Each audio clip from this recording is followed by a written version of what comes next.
How to apply for Texas state ID. Let's discuss about the things that you will need.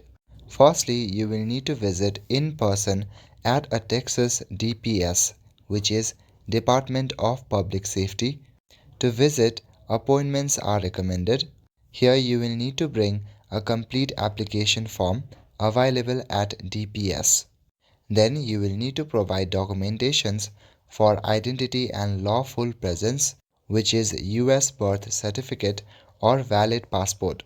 Also provide social security number and Texas residency, which will be two documents with name plus Texas address.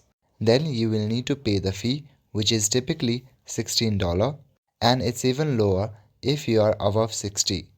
Along with this, you will need to provide a photo, signature, and thumbprints.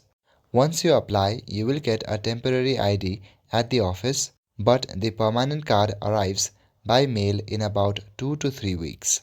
Starting from May 7, 2025, a real ID compliant card is needed for US domestic flights and access to federal facilities. So that's all for today. Thank you.